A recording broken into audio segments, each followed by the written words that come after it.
Muy buenos días. Damos la bienvenida a esta sesión de la presente semana de Fisiología del Ejercicio. Vamos a dar los minutos de conectividad para dar inicio a la sesión.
Muy buenos días a los que se acaban de conectar. Vamos a dar unos minutos de conectividad y ya damos inicio.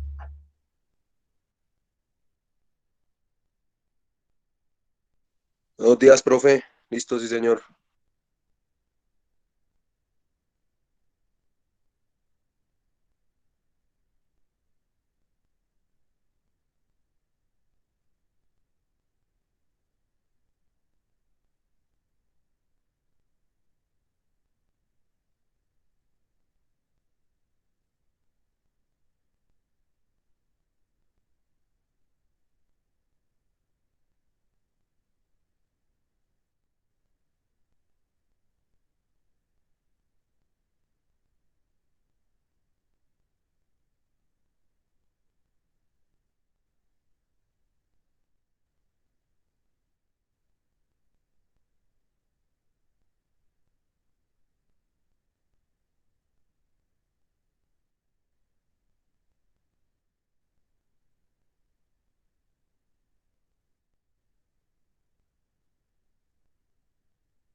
Bueno, equipo, muy buenos días. Espero que se encuentren muy bien, dando los minutos de conectividad. Hoy, 5 de abril, lunes 5 de abril, vamos a dar inicio a la sesión correspondiente de fisiología del ejercicio.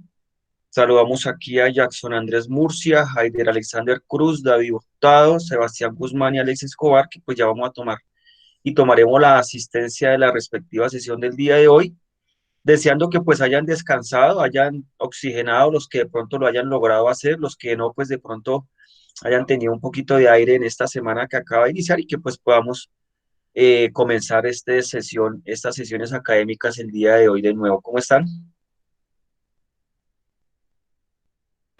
¿Qué más, profe? Buenos días. Bien, profe, sí, señor. ¿Usted cómo se encuentra? ¿Qué tal? Buenos días, profe. Muy bien, gracias. Bien, gracias por el saludo. Espero que se encuentren bien, ustedes y sus familiares. Seguirnos cuidando. Todo este tema todavía está un poco alterado el tema de seguridad. Entonces, por favor, esperamos que también estén ustedes y sus familiares bien. Bueno, efectivamente, se tocó compartir el enlace por el grupo de WhatsApp. Hay alguna situación con la plataforma. Imagino que no los dejó entrar, ¿cierto? Sí, sí, señor, profe. No deje ingresar a la plataforma y creo que eso está desde ya la semana pasada, profe. Sí, por ahí también se ha tenido intento de acceso y no se ha logrado. Esperemos a ver qué pronto a ver qué sucede. Bueno, pero pues digamos que eso no nos va a impedir continuar con nuestras sesiones y que ustedes logren recibir sus clases, ¿no?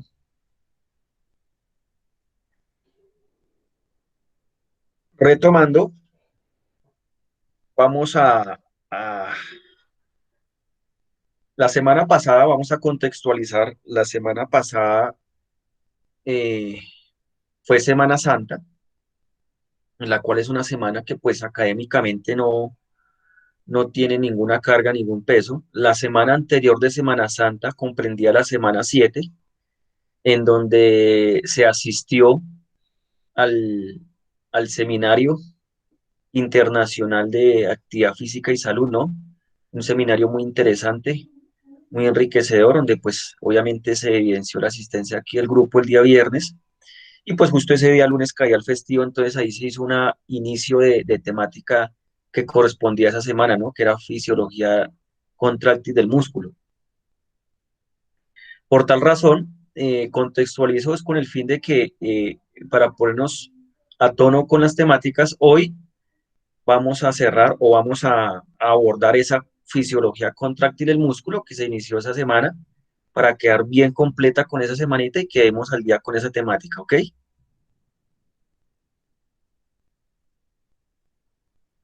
Listo, profe, sí, señor. ¿Listos? Muy bien, que no haya ahí como vacíos con esas temáticas y que quedemos completos. Profe, o sea que hoy sale el primer resumen. No, entonces, gracias por la pregunta. Las fechas de entrega, no, esa fecha de entrega ya está para el próximo lunes. Para el próximo lunes. Si quieren, ahorita al final vamos a hacer ese repaso, ese recorrido para que volvamos a entrar otra vez en sintonía con las entregas, ¿les parece? Listo, profe. Listo, profe. Entonces, listo. Bueno, vamos a compartir para que iniciemos de una vez.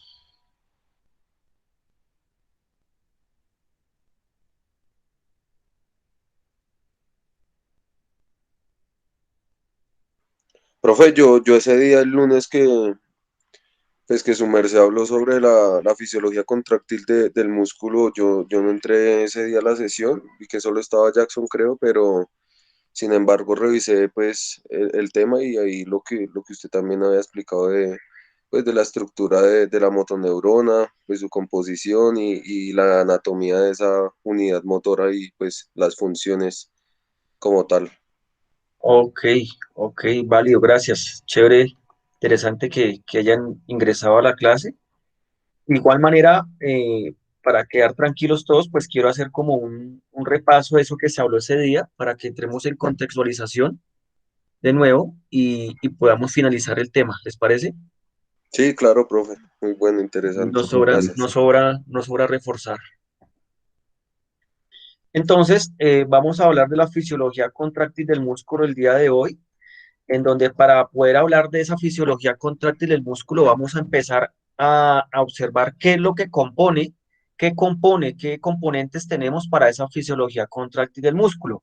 En ese primer componente encontramos de manera primordial y esencial esto que ustedes están viendo en pantalla, que es una célula a la que se le llama una célula nerviosa que es una neurona, ¿sí? Es una neurona como tal, pero que se le denomina motoneurona. ¿Por qué? Porque es la que se va a encargar de enviar la señal eléctrica de nuestro sistema nervioso central al músculo. Repito, aquí lo que tenemos en pantalla es una célula, ¿sí? Una célula especializada, una célula nerviosa especializada en llevar el impulso eléctrico de nuestro sistema nervioso central al músculo. Es por eso que se le denomina motoneurona, ¿cierto? Moto, justamente por ese prefijo que habla de motricidad o motor, ¿sí? Habla del movimiento, la acción, y neurona, pues porque es su naturaleza celular. ¿Listo? Esta es la estructura de una neurona. Tenemos una célula, pues con sus componentes primordiales, que tenemos un núcleo, que está aquí en el centro, tenemos su cuerpo celular, ¿cierto? Su cuerpo celular, que pues está escrito allí donde ustedes pueden ver la imagen. Tenemos esas terminaciones, esas ramificaciones a las que se le llama dendritas, ¿sí? Aquí en este costado derecho tenemos un alargamiento bastante grande, que es una de las dendritas, pero pues que a la gráfica, a la pedagogía de la explicación, pues se alarga para que sea más claro. Esa dendrita pues la componen una eminencia axónica, que es justamente ya el inicio de esa terminación de esa dendrita. Tenemos el axón como tal. El axón como tal es este gran ramificación. Ese axón viene terminando en dendrita, telodendritas, que son esas ya ramificaciones mucho más finitas, mucho más especializadas, y termina con los botones sinápticos, que ya es el que viene a inervar allá la célula muscular. Pero ya ahorita vamos adelante, vamos para allá. Aquí habíamos hablado de que estas ramificaciones tienen unos componentes, ¿no? Tienes unos nódulos de Rambier. Esos nódulos de Rambier son los que se encuentran aquí de manera, segmentan o porcionan, digamos, esa eminencia axónica. Y esos nódulos de Rambier colaboran en que el impulso nervioso se mantenga, que el impulso nervioso no se frene, que el impulso nervioso siga nítido, ¿cierto? Esos nódulos de Rambier tienen esa función, que haga ese impulso, de ese impulso nervioso. ¿Alguien levantó la mano? Ah, no, de pronto fue algún otro notificación. Tranquilo, los que vayan a opinar, a intervenir, no hay problema, pueden hacerlo. Y tenemos eh, este espacio que ven aquí como abultado, ¿cierto? Este espacio que ven aquí como abultado. Estoy aquí tratando de rayar, pero lo voy a rayar con otro color porque eso ese rojo se pierde. Es lo que hablábamos de un recubrimiento especializado que va a permitir que ese impulso nervioso llegue de manera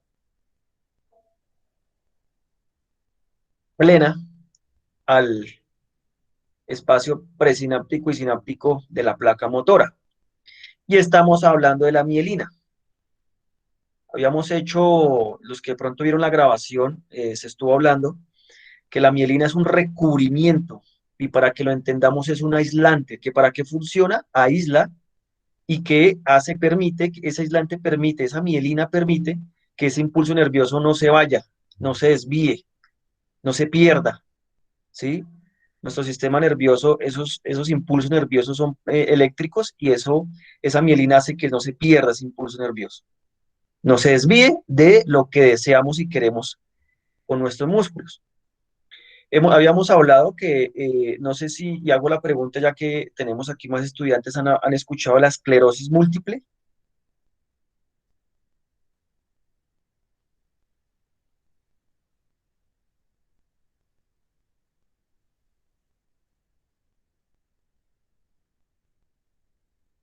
Profe, esa es una enfermedad como, pues una enfermedad que degrada los nervios. Profe, Efectivamente, yo había sí, escuchado que es que eso ataca muchas cosas. Yo tengo un familiar que la padeció, pues es lejano, pero a él le daba sí, mucha fatiga, perdía la coordinación a veces, la visión, sí, como pérdida o sea, eran muchos síntomas en una sola enfermedad.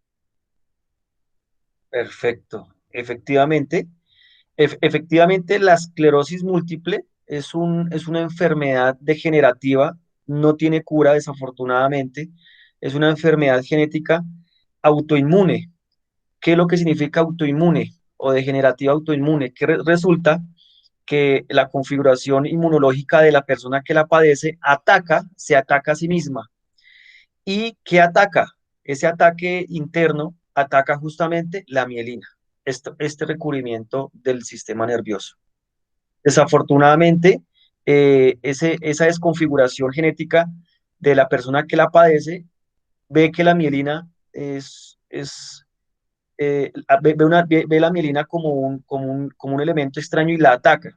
Al atacarla, pues obviamente estos impulsos nerviosos empiezan a desviarse, empiezan a desviarse. Y al desviarse, pues obviamente va a atacar por cualquier parte del cuerpo. ¿Alguien iba a aportar? Claro, siga. Profe, sí, por aquí tenía un texto y dice correcto, entonces lo que usted muy bien decía que, pues que ese sistema inmunitario ataca la mielina, que pues son las que recubren esas fibras nerviosas y causa problemas de comunicación entre el cerebro pues el resto del cuerpo y con el paso del tiempo dice que la enfermedad puede causar deterioros y daños permanentes en los nervios. Claro, sí, señor, gracias por su aporte. Efectivamente, así es. Y, y complementando lo que acabamos de debatir, es claro que nuestro sistema nervioso, tanto central y periférico, está inervando hasta el último rincón de nuestro cuerpo. Y al inervarnos hasta el último rincón de nuestro cuerpo, pues obviamente esta enfermedad, al atacar esa mielina, puede evidenciarse en cualquier parte de nuestro cuerpo.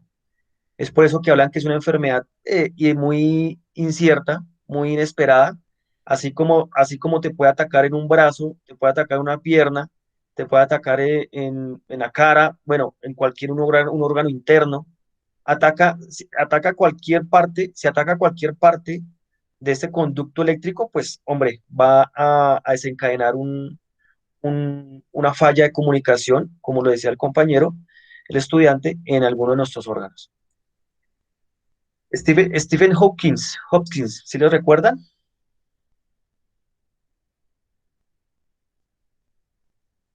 El científico, sí, profe. Este científico famoso que pues él ya falleció, lo vieron en sus últimas etapas de la vida, ¿no? Una sillita de ruedas, el hombre solamente podía parpadear, mover la vista, él la sufrió, es como un ejemplo, pues para que lo comprendamos, sufrió esa esclerosis múltiple y pues obviamente llega a grados bastante fuertes. Bueno. Aquí ya vamos a ver en esta imagen qué termina de componer esta motoneurona o la unidad motora, ¿cierto? Aquí ya vamos a hablar de la anatomía de la unidad motora, que justamente es esa motoneurona, es esa célula especializada en llevar la información junto con la respectiva fibra muscular que inerva. A eso es lo que le llamamos unidad motora, es la combinación de la función de esa motoneurona, esa célula especializada para la ejecución motriz y envía la información de la ejecución motriz y las respectivas fibras musculares que inerva. A eso es lo que llamamos la unidad motora. A eso es lo que llamamos la unidad motora. Aquí en la gráfica, pues tenemos didácticamente un ejemplo de cómo aquí en este círculo rojo tenemos algunas motoneuronas que se encuentran allí en nuestra médula espinal, en el asta ventral de nuestra médula espinal, ¿cierto? Y podemos ver cómo sus axones salen por todos estos raíces ventrales y vienen conformando estos grandes grupos nerviosos que en últimas vienen inervando diferentes partes de nuestro cuerpo. En este caso, como estamos hablando de la fisiología contráctil del músculo, para nuestro caso está inervando una fibra muscular.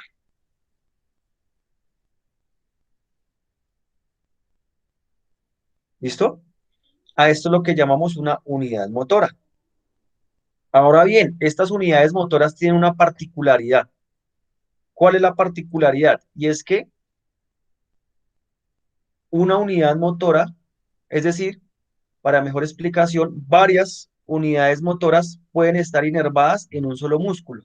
Aquí como lo tenemos en la gráfica, tenemos un solo músculo, pero si observamos didácticamente, hay dos unidades motoras. Aquí que es la que estoy subrayando, la unidad motora 1 y la otra la unidad motora 2. Es decir, que un mismo músculo puede estar inervado por varias motoneuronas, puede estar inervando varias fibras musculares. ¿Eso con qué fin? Con el fin de tener mucho más dominio de nuestros segmentos corporales. Eso con el fin de que cada vez que vayamos a hacer movimientos más especializados, pues varias motoneuronas estén llevando y trayendo información de manera diferente o controlada para que justamente este músculo que está inervando, pues haga el movimiento que deseamos.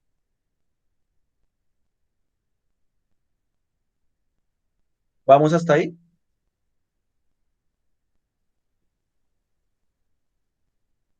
Sí, profe. Vale.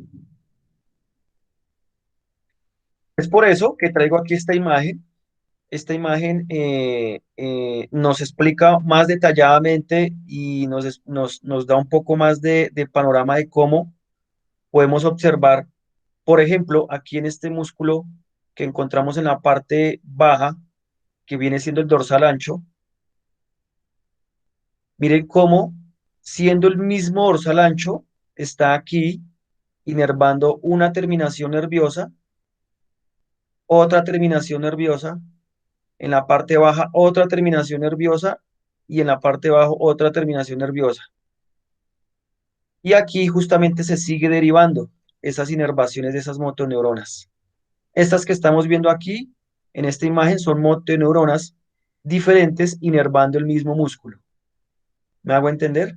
Es decir, esta distribución permite que el mensaje que usted o el deportista le lleva al músculo pueda ser mucho más especializada de acuerdo a la necesidad que tenga.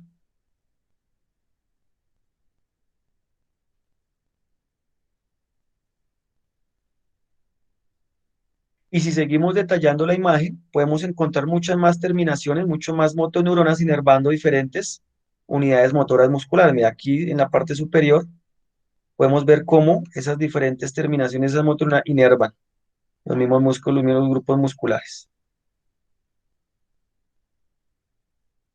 Aquí, por ejemplo, podemos ver aquí en esta porción interna del tríceps braquial,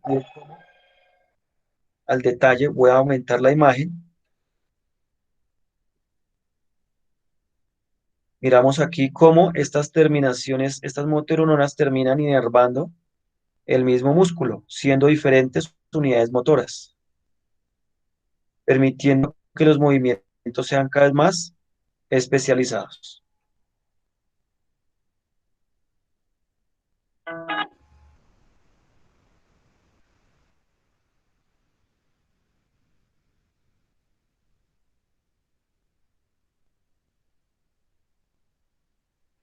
Interesante, ¿no?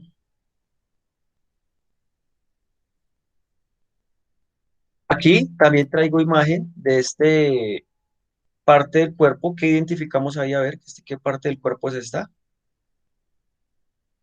Profe, el cuádriceps, puede ser el Efectivamente, vasto interno o el medio. efectivamente es el cuádriceps. Tenemos aquí la porción medial o vasto interno, el recto y el vasto externo, perfectamente. Ahí está. Y podemos detallar cómo esas motoneuronas inervan, diferentes motoneuronas inervan el mismo músculo, ¿no?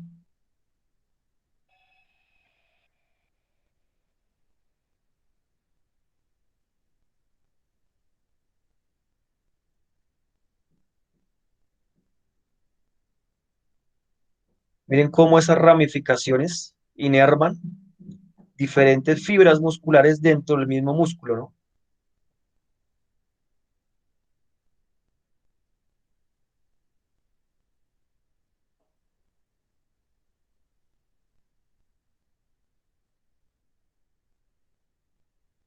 Vamos ahí, equipo. Bien.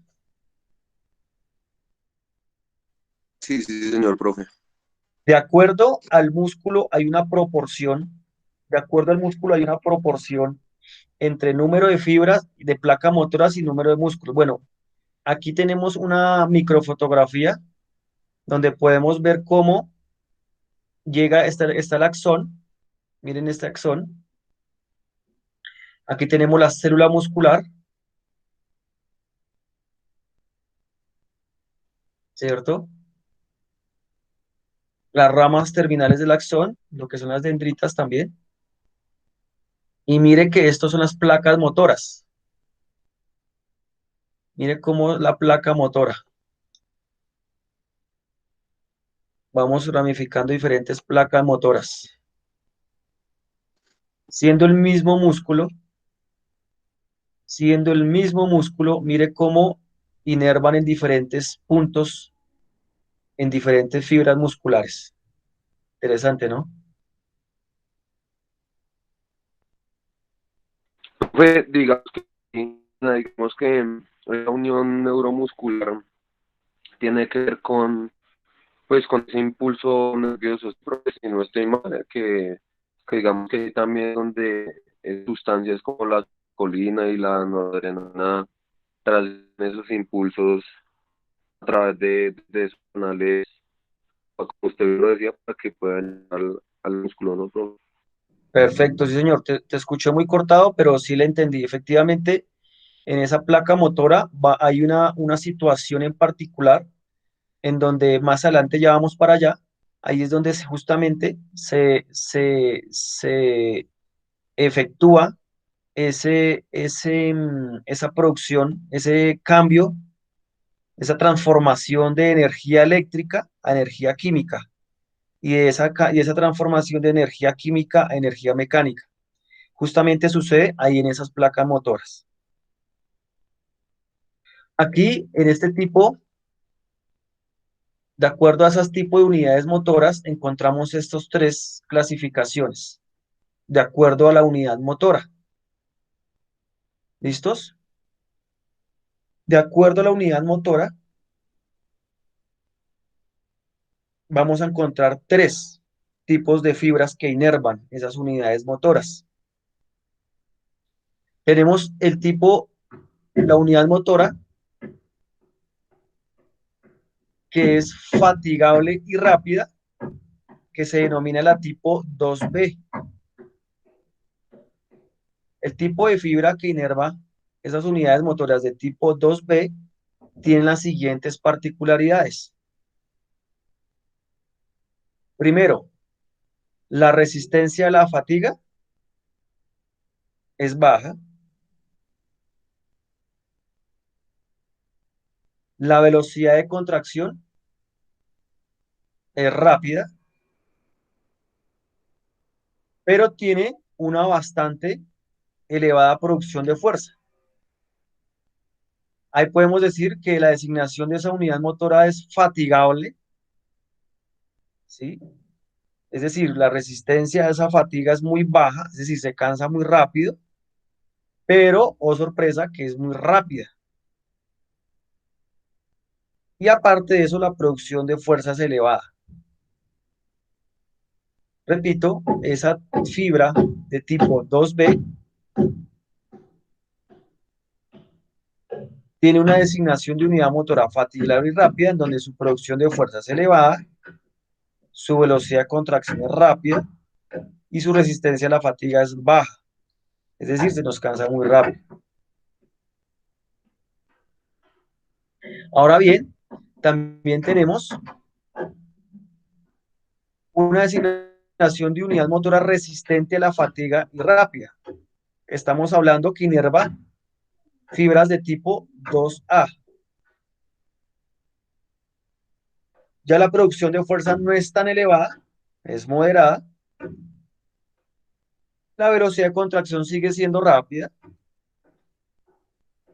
mientras que no se fatiga tan rápido. No se fatiga tan rápido.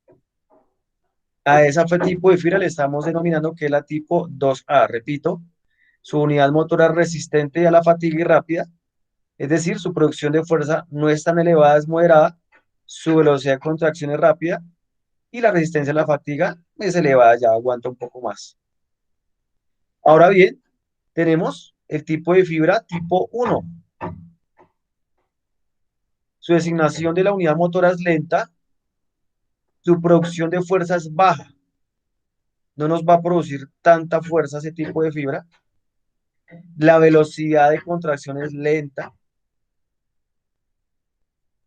pero su resistencia a la fatiga es bastante elevada. Es bastante elevada. A ese tipo de fibra le llamamos tipo 1. Aquí, en este cuadro, vemos la clasificación de ese tipo de fibras musculares y de acuerdo a la asignación de esa unidad motora. Entendiendo esto, podemos interpretar y llevarlo al reclutamiento necesario de fibras especializadas para cierta actividad deportiva. De acuerdo a la actividad deportiva, y como siempre lo hemos debatido, siempre debemos caracterizar nuestro deporte para identificar cuál es su vía energética predominante y a partir de allí podemos empezar a estructurar nuestro plan de entrenamiento en pro de que justamente también se empiecen a fortalecer el tipo de fibra dominante o predominante en su actividad deportiva.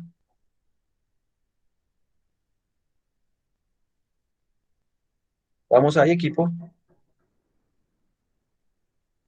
Sí, señor profe. Listo. Aquí tengo los coeficientes de inervación. ¿Qué quiere decir eso, profe? Los coeficientes de inervación. Pues que justamente de acuerdo a la importancia del músculo y de acuerdo a la función y a la especialización de ese músculo, asimismo lo van a inervar un diferente número de cantidad de unidades motoras. ¿Cómo así, profesor?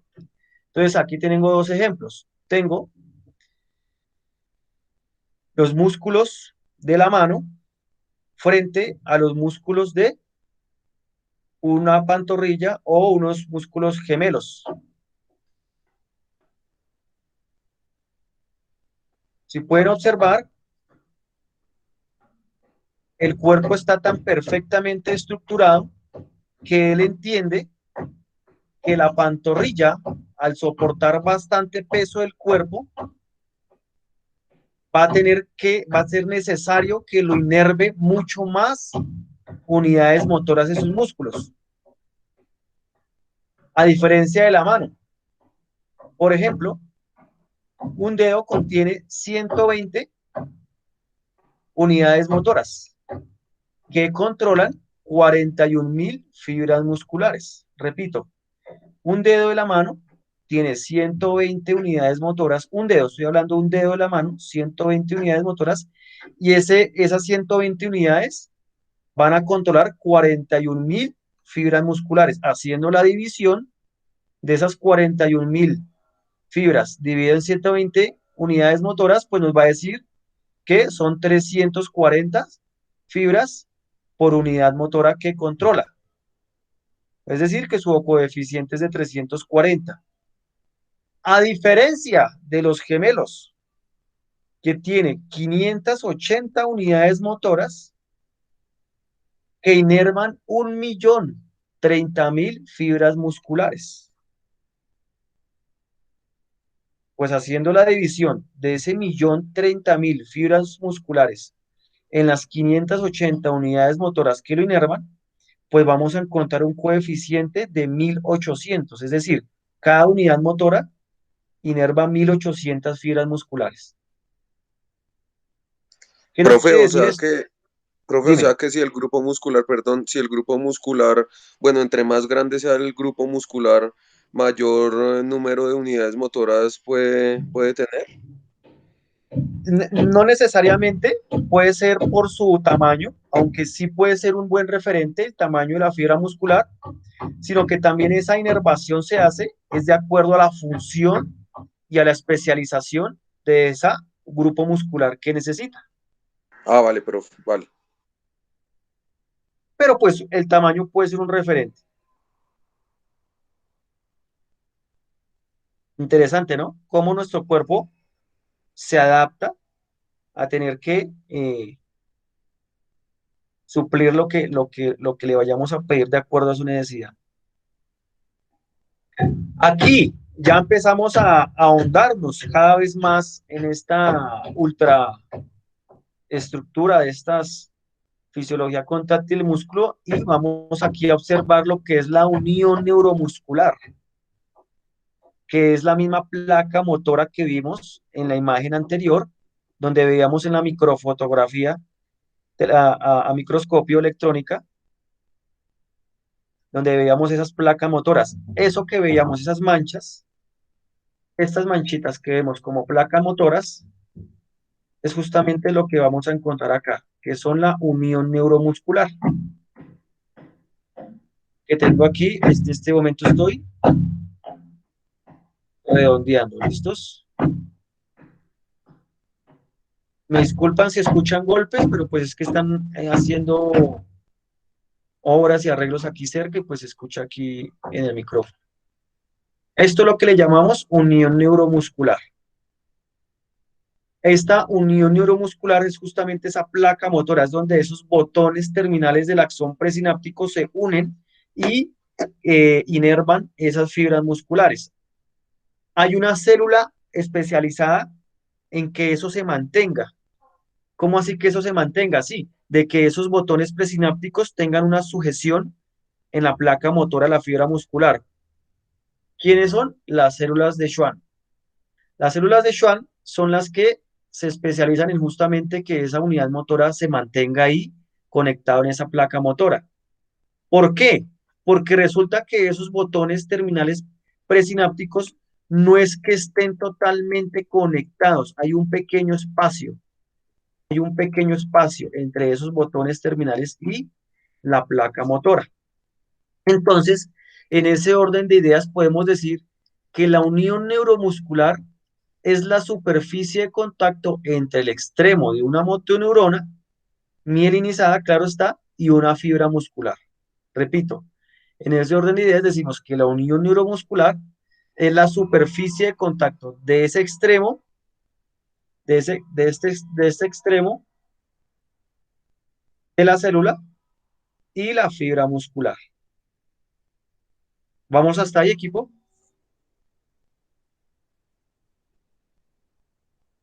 Sí, señor profe. Listo, listo. Ahí vamos conectados.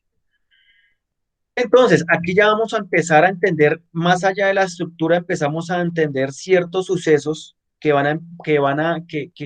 pasan ahí en esa situación cuando se empieza a hacer una contracción muscular.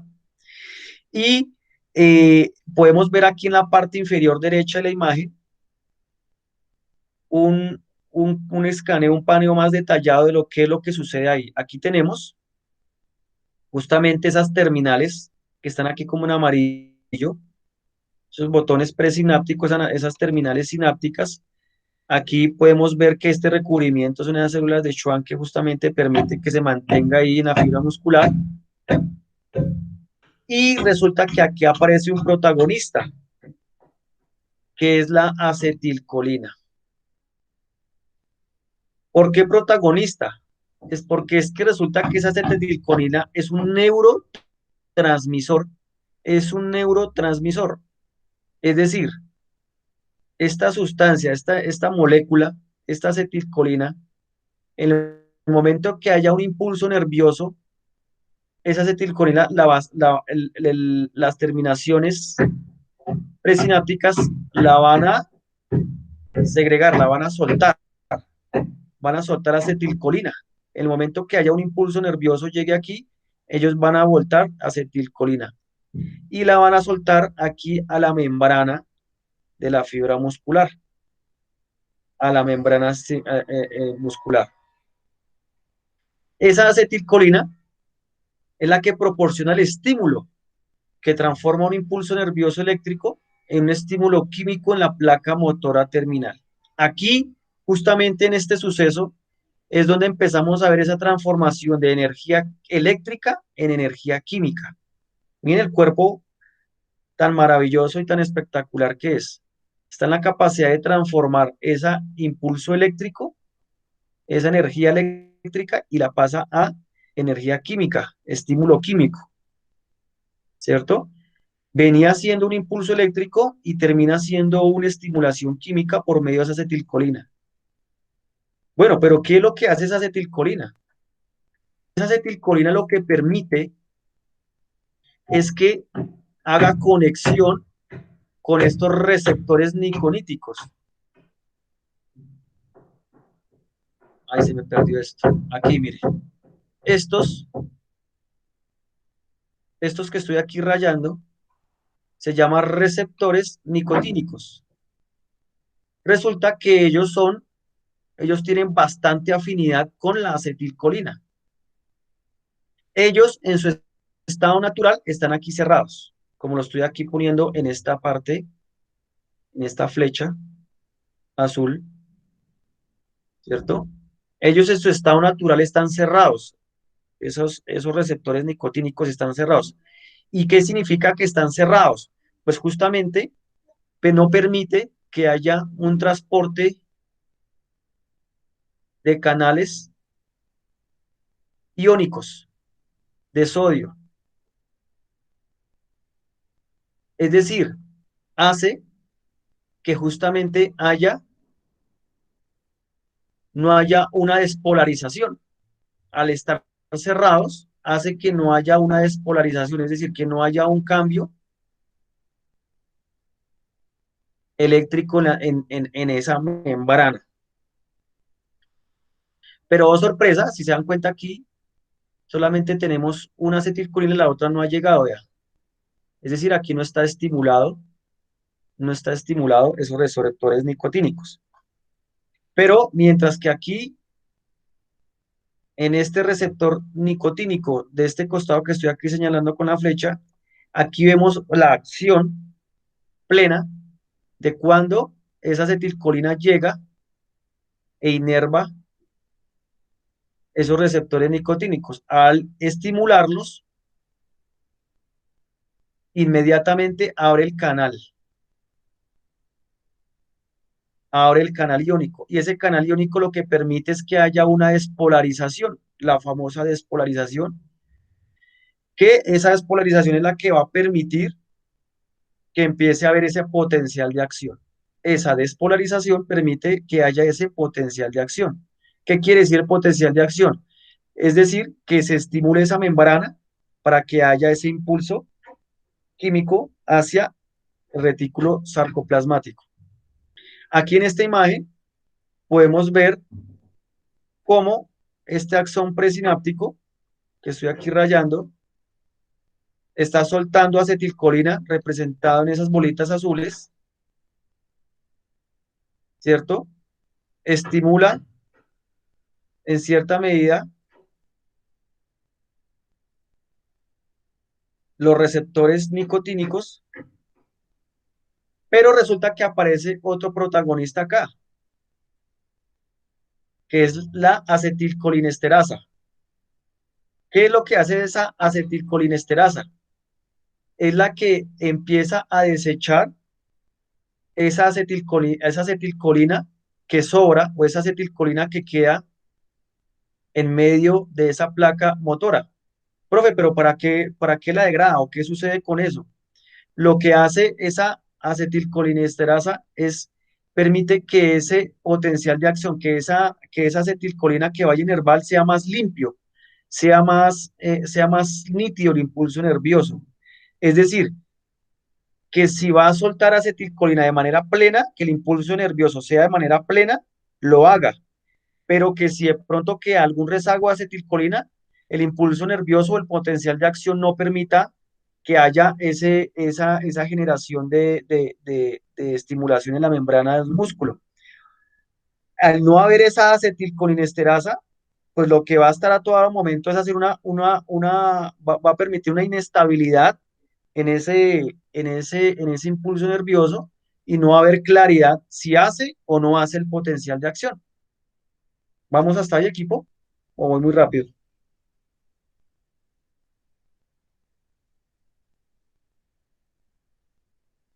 No, profe, todo muy claro. Listo. Aquí en esta imagen, ¿alguien levantó la mano? Sí, sí pueden aportar, sí, señor.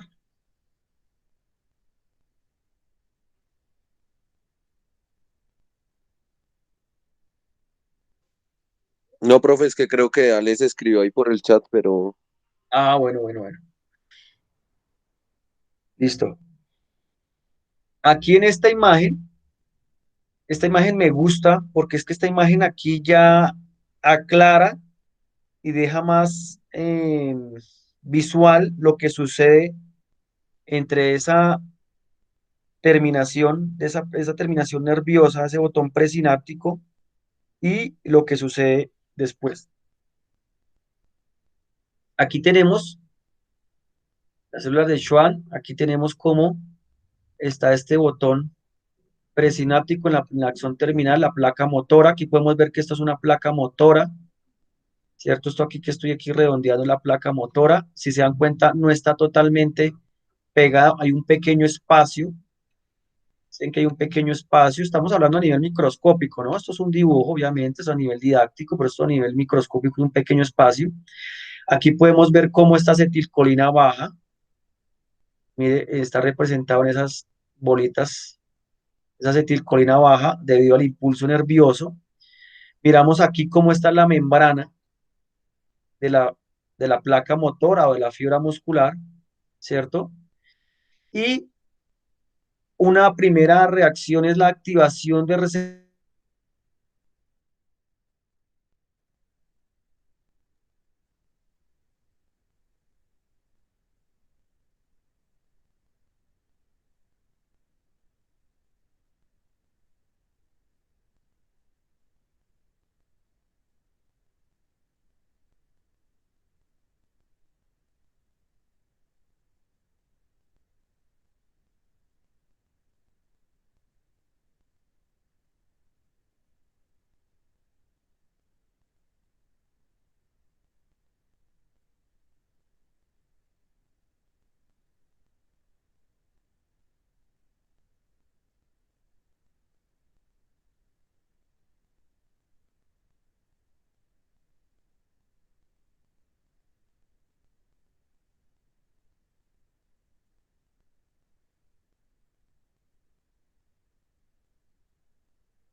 Bueno, muchachos, me sacó el internet. Sí, sí, nos dimos cuenta, profe, pero pues tranquilo, todos tenemos a veces problemas de conexión. Sí, hombre, llevaba harto ahí, bueno, no creo que haya sido mucho. No, no fue mucho, profe, y lo importante es que ahí se sigue como que grabando la sesión, entonces, Ah, listo, listo. Y gracias. Bueno, estaba aquí yo concentrado explicando estos sucesos acá, pero queda claro cómo la acetilcolina se segrega por ese botón presináptico y justamente genera esa potencial de acción que se transmite por la membrana y estimula ese retículo sarcoplasmático para que suelte el calcio a las fibras, a los miofilamentos.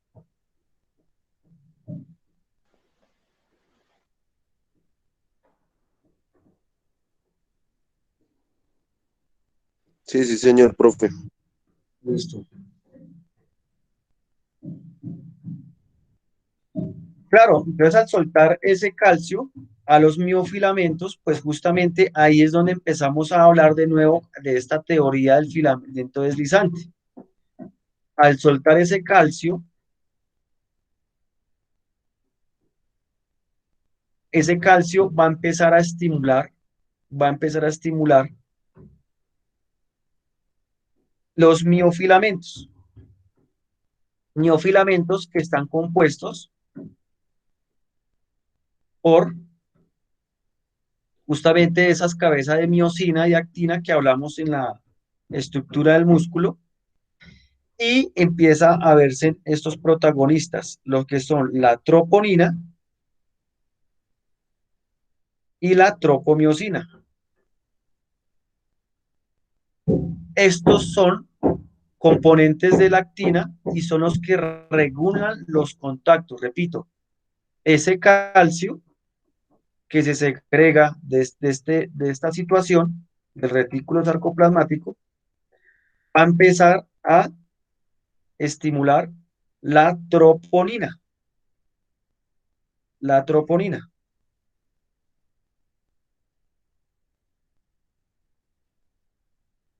¿De qué, de qué forma la estimula? La estimula de tal forma que cuando el calcio llega a la troponina, mueve, mueve la tropomiosina, teniendo en cuenta que la tropomiosina está cubriendo los puntos de acción. La tropomiosina es justamente esta línea que estoy aquí rayando y esa tropomiosina en su estado natural está tapando los puntos de acción de la actina. Repito, la tropomiosina en su estado natural está tapando los puntos de acción de la actina. Lo que hace el calcio cuando llega a la troponina, que son estos puntos amarillos aquí representados en amarillo, es que el calcio llega, estimula la troponina y empieza a mover, mueve, mueve la tropomiosina. Pues justamente, al moverla, pues justamente destapa esos puntos de acción de la actina. Bueno, aquí tenemos los túbulos T, que es justamente los que van a segregar este calcio, eso ya lo hemos hablado. Aquí vemos cómo durante esa despolarización, estos tubos T, bueno, aquí me devolví un poquito, estos tubos T son los que segregan ese calcio, ¿cierto? Mire, eso es lo que habíamos hablado. Cuando llega esa despolarización, esos tubos T son los que justamente dan el calcio para que se inerve a esos miofilamentos de actina por medio de la troponina. Y aquí vuelvo a la situación. Aquí ya vamos a ver los acontecimientos químicos y aquí es donde se cambia, donde se transforma ese acontecimiento químico en mecánico. Veníamos de pasar de un acontecimiento eléctrico a químico y ahora aquí vamos a verlo de químico a mecánico. Entonces aquí veníamos con el calcio, siguiendo aquí los acontecimientos de la fisiología contráctil del músculo. Miren el calcio representado en esas bolitas negras, ¿cierto? El calcio representado en esas bolitas negras. Llega y estimula la troponina, es decir, ese calcio en contacto con la troponina hace que haya una torsión en esa tropomiosina. Y al haber esa torsión, deja libre estos puntos que están aquí como en amarillito, los deja libres, los deja disponibles, los deja listos, destapados. ¿Para que qué? Para que las cabezas de miosina las inerven, les hagan contacto, le hagan contacto, y a eso es lo que le llamamos la actomiosina. Es cuando esas cabezas de miosina hacen el contacto con esos puntos de actina. Y ahí, en ese impulso mecánico, es donde empezamos a ver el movimiento contráctil del músculo. ¿Vamos hasta ahí, equipo?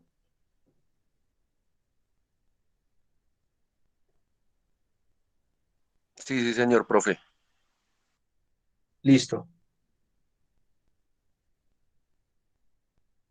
O sorpresa, que no solamente el que está en plena actuación es la actina, es la troponina y la tropomiosina en esa situación. Mientras eso sucede, mientras el calcio está inervando la troponina para que esa tropomiosina se mueva y destape, pues resulta que en esa actomiosina, en esas cabezas de miosina, siempre va a estar adherido una molécula de ATP. Siempre va a estar adherida una molécula de ATP. Siempre va a estar adherida una molécula de ATP. Lo que sucede en esa situación es que justamente en ese actomiosina hay una ruptura del último enlace de fosfato, que justamente eso ya lo hemos visto y lo vimos en la transferencia energética desde la fosfocreatina, cómo se rompe ese último enlace del ATP, y al romperlo genera esa energía para que esa cabeza de miosina suba y haga el contacto. Repito, ese ATP está adherido a esa cabeza de miosina, y cuando hay esa ruptura del último enlace de fosfato, es donde se hace ese acto en donde sube esa cabeza de miosina y se une con esos puntos activos de la actina. Ahí, en ese momento, es donde se hace ese golpe de acción y donde se transforma esa energía química en mecánica.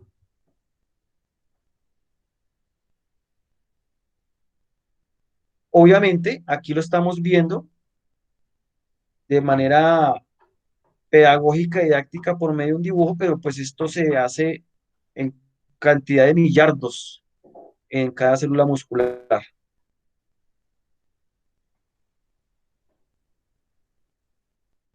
Es decir, ¿qué nos quiere indicar esto? Que obviamente el mecanismo fisiológico que sucede es que cuando hay una alza de calcio, pues va a permitir una contracción muscular, y pues obviamente cuando hay una baja de calcio, pues obviamente no va a generar esa acción muscular. Obviamente entendiendo que para que haya esa generación de esa inervación de calcio, pues tiene que haber primero anteriormente un impulso nervioso.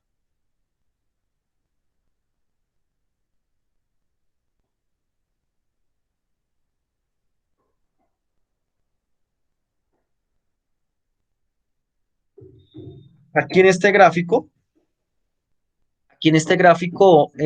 se explica la secuencia de esos acontecimientos de manera un poco más resumida, un poco más redondeada, donde lo podemos ver en estos 7, 8 pasos.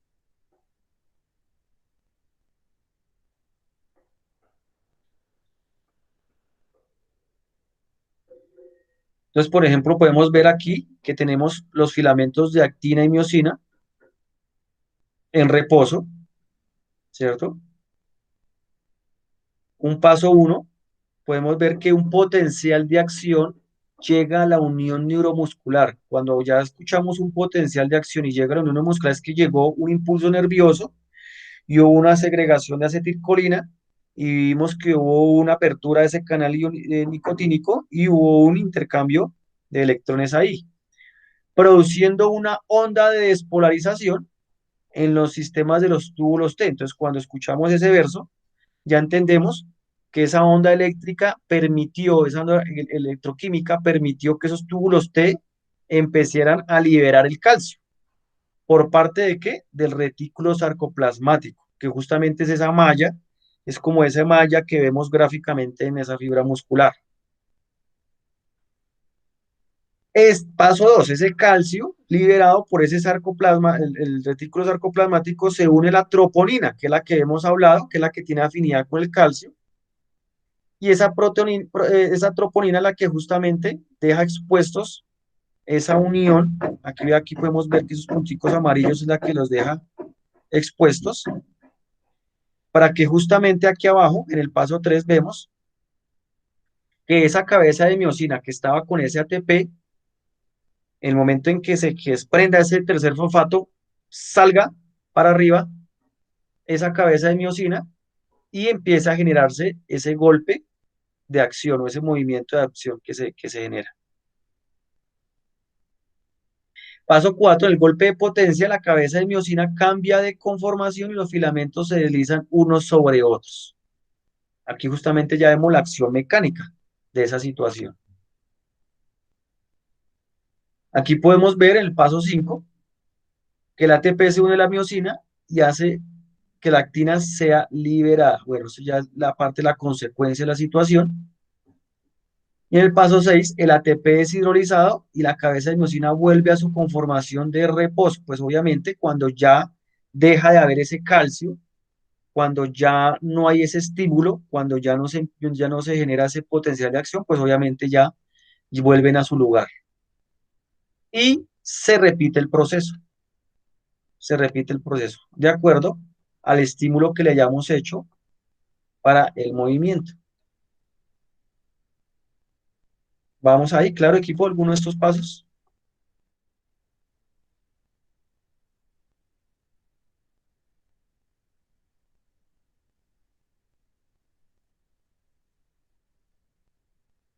¿Dudas ahí? ¿Inquietudes? ¿Vamos bien?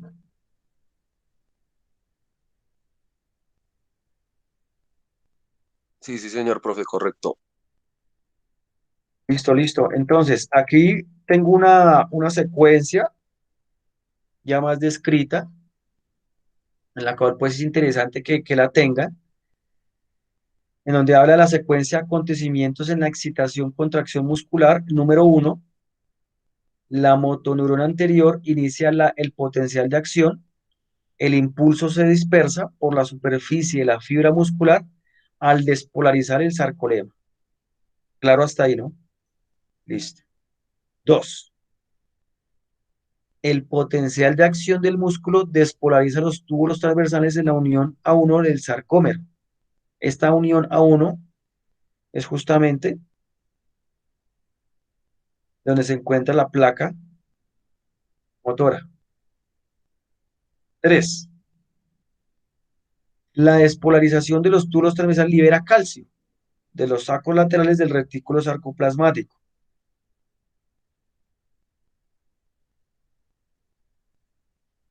4, el calcio se une a la troponina, tropomiosina de los filamentos de actina, lo que libera la inhibición que impide la combinación de la actina con la miosina. Es decir, al hacer esa unión, deja los puntos de acción abiertos.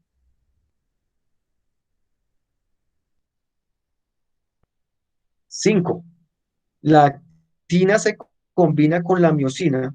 Aquí ese término combina, pues no es que esté muy al tema, simplemente hay una unión. La actina se une con la miosina, debería ser eso. Aquí me toca corregirlo, esto no es así. La actina se une con la miosina. La actina activa también la ATPasa, que esciende el ATP. Bueno, ese justamente es la consecuencia de que el calcio llegue y justamente genere esa activación del ATP. La energía, la energía de la hidrólisis del ATP impulsa el movimiento de los puentes cruzados de la miosina. Entonces mire que aquí ya vemos cómo esa energía empieza a verse ahí. Sexto,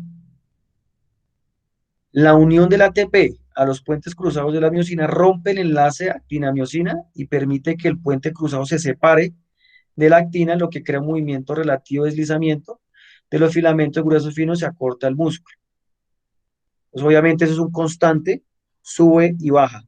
Hidrólisis de ATP, suelta energía, sube la miosina, síntesis de ATP, baja la cabeza de miosina. Y eso está en constante, constante, constante.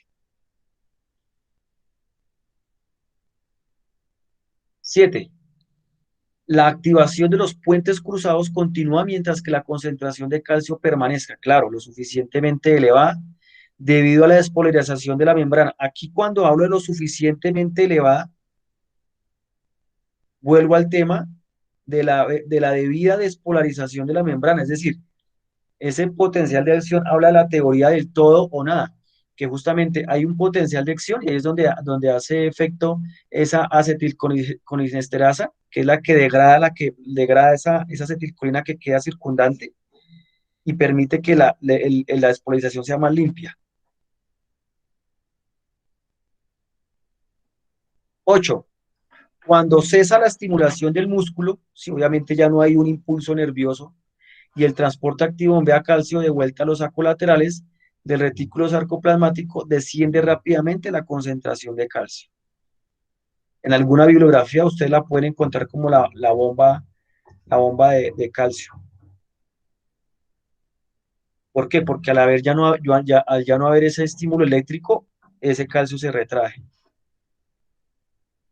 Y 9, la eliminación de calcio restablece la acción inhibidora de la troponina, claro, obviamente vuelve a su lugar, tapa los puntos de acción. En presencia de ATP, la actina y la miosina permanecen en un estado disociado relajado.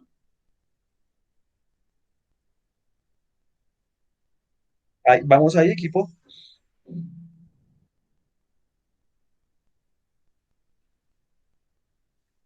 Sí, señor profe. Listo. Aquí tengo un videíto, es muy didáctico, ese lo pueden encontrar ustedes allí en YouTube, y que pues aquí para el ejercicio pues me parece interesante verlo. Bueno, aquí esto se me fue el internet. Vamos a ponerlo, ¿les parece? ¿Quieren verlo?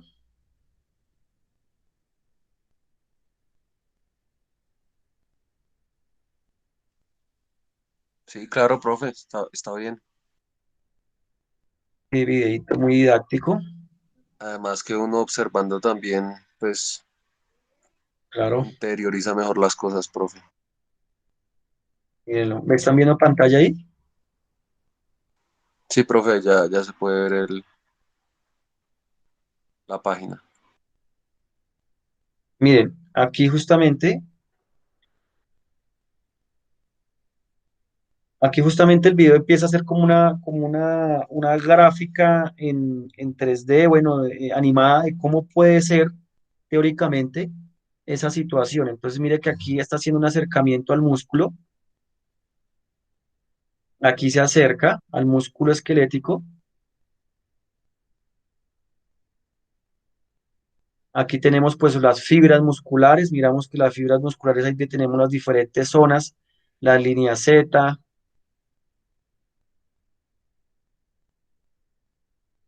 Ahí tenemos las miofibrillas y pues compuesto el sarcómero. Mira, aquí el video selecciona un poco una sección de la miofibrilla, que es la unidad funcional, que es el sarcómero.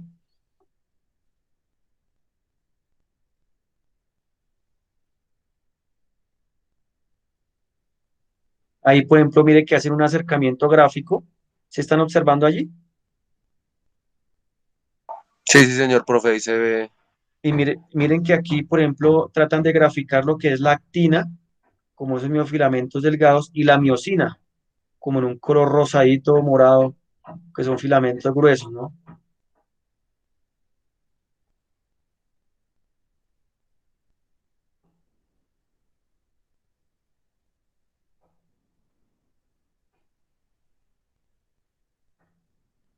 esas bolitas, esas pepitas que se ve allí, obviamente esas son las que el video quiere representar como calcio. Entonces, cuando llega el calcio, bueno, aquí no muestran el retículo sarcoplasmático, bueno, porque pues digamos que es otra situación que ya se explicó, pero pues aquí ya hacen graficar esas pepitas como, como, como el calcio que llega y activa. Miren,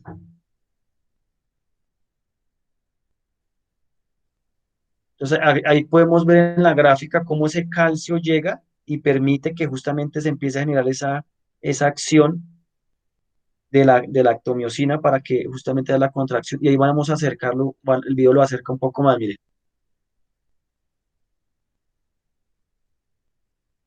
Entonces, por ejemplo, ahí en el video observamos cómo está representado en la parte superior con esas bolitas amarillas la actina, la troponina y la tropomiosina representan esas bolitas azules y verdes, y abajo la cabeza de miosina. Y vemos representado en esas bolitas pepitas púrpura, bueno, es el calcio, cómo llega a inervar.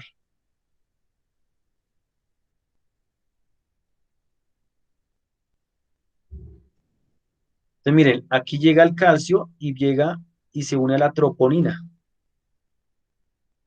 Ahí vemos cómo el calcio llega y se une a la troponina y estimula la tropomiosina para que se desprenda, haga una torsión y deje liberados los puntos de actina. Miremos.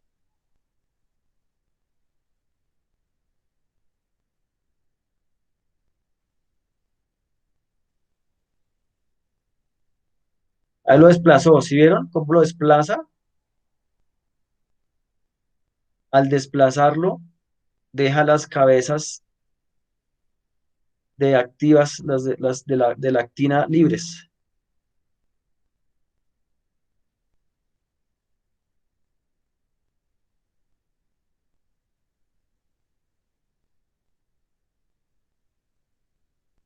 Bueno, aquí el video pues salta un poco aquí porque pues ahí para que la cabeza de miosina subiera, tuvo que haberse degradado y desprendido el último fosfágeno del ATP para que subiera y generara ese potencial de ese golpe de acción de arriba, ¿no? Pero pues es algo que pronto,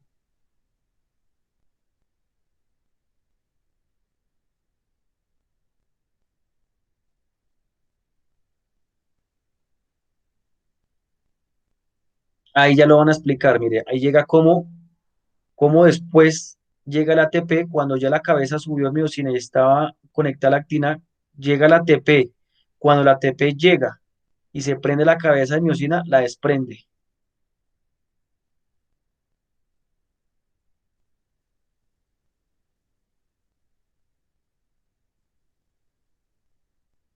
Es cuando se produce la hidrólisis. Es cuando se produce la hidrólisis, es decir, cuando se degrada ese ATP en ADP y suelta un fosfato, esa energía que está representada en blanco es la que ahí sí permite subir esa cabeza de miosina.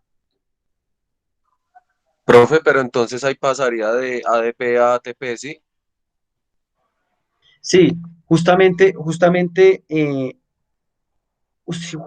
hay una hidrólisis del ATP constante y justamente hay una generación de ATP que llega ahí a la cabeza de miosina, efectivamente. Eso siempre, Ah, esa cabeza de miosina siempre va a estar en esa constante hidrólisis, catabolismo y anabolismo, ¿no? Ese procesos químicos que siempre va a estar inmersos en la producción de energía. Siempre va a haber un catabolismo y anabolismo ahí de ATP en esa cabeza de miosina. listo, profe, claro.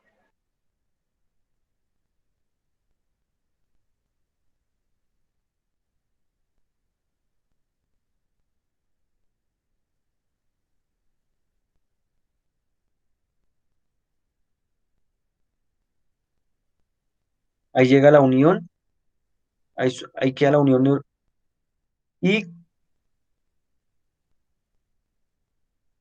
ahí es donde hace el golpe. Mire, cuando justamente se hace esa ruptura del último fosfato ATP y genera esa energía, al soltar esa ADP, hace esa generación.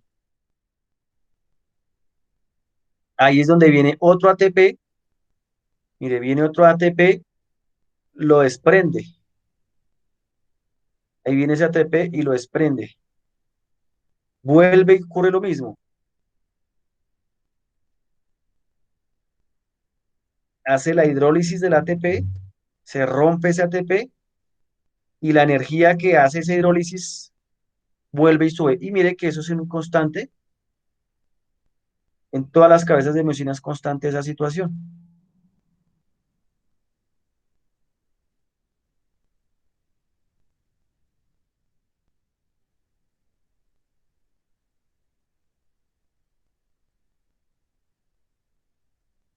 Y así va a haber en todos los miofilamentos esa situación.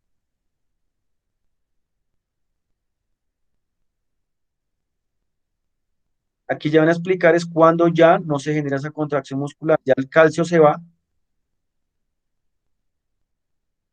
Al irse el calcio, vuelven a su lugar, la tropomiosina vuelve a su lugar y ya no se genera esa contracción.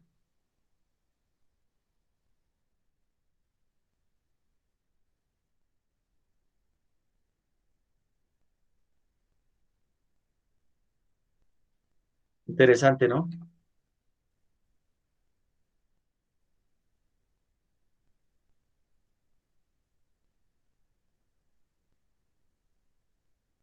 ¿Preguntas hasta ahí, equipo?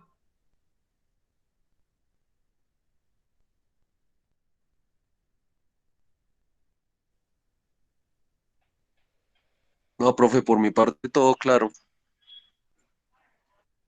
Perfecto, perfecto. Pues justamente esos son los sucesos de la fisiología contráctil del músculo. Ya aquí tengo aquí un plus, pero pues eso lo vamos a ver es más adelante. Que vamos a hablar sobre la fatiga muscular. Por eso lo vamos a ver en una sesión especialmente en la fatiga, porque sea la fatiga muscular, pero eso lo dejo de la siguiente sesión. Una sesión especializada de la fatiga.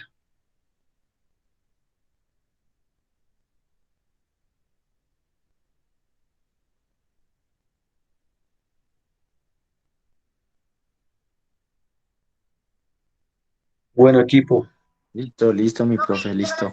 preguntas, sensaciones, emociones, aportes.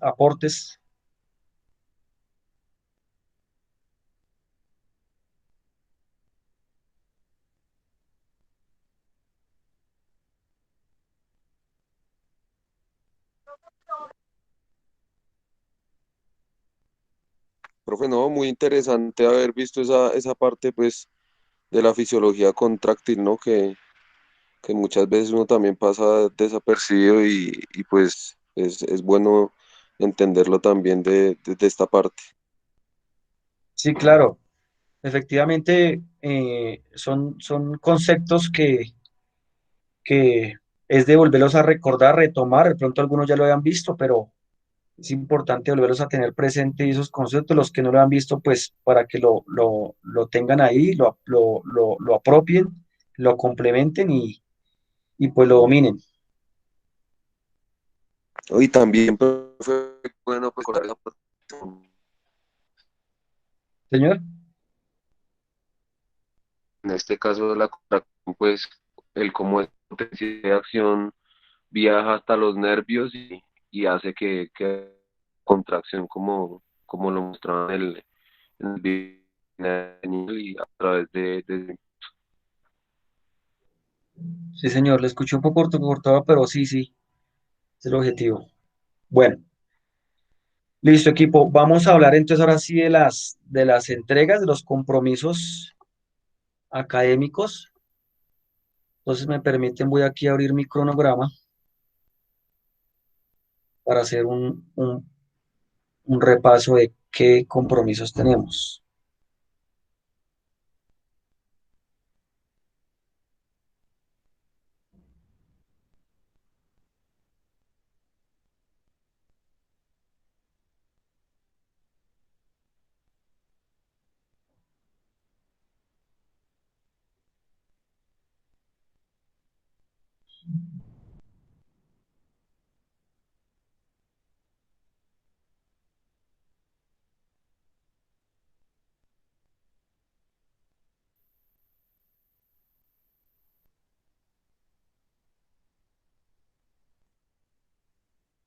Bueno, estoy aquí abriendo ya mi control aquí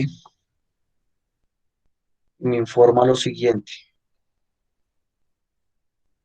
12 de abril.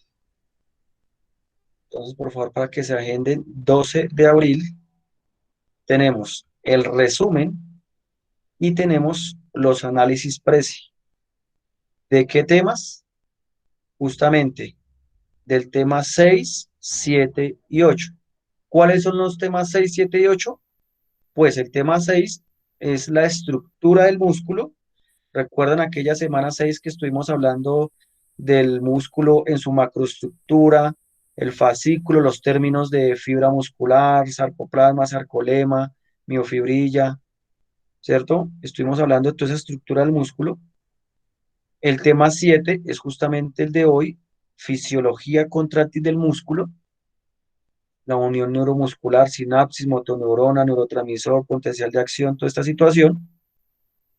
Y el tema 8, que es que vamos a ver el viernes, que es el tema de la fatiga, que es el que ya les acabo de abrir temática. Para el viernes vamos a hablar sobre la fatiga.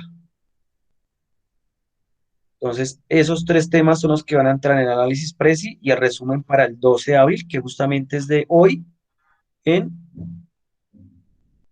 8 días. ¿Claro? Sí, sí, señor profe. Entonces los tres temas que entrarían sería estructura del músculo, fisiología contráctil y lo que vamos a ver dentro de 8 días que es fatiga, sí, profe. El viernes. Este viernes vamos a ver fatiga. Sí, correcto, profe. La entrega sería Listos. para dentro de 8 días, para el lunes, ¿sí? Y la entrega será para el próximo lunes, de hoy en 8. Profe, y en esas entregas se cuenta, digamos, la del músculo contráctil, la fatiga y qué más, profe. Listo, repito. Tema 6 es estructura del músculo,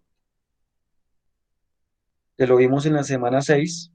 Ok, Semana 7, fisiología contráctil del músculo, que es la de hoy. ok. Y entra la de este viernes, que es fatiga. Vamos a hablar de la fatiga, que es este viernes, Li- Listo, perfecto, profe. ¿vale? Para que lo tengan ahí en sus cronogramas, por favor. Listo. Profe, una preguntita.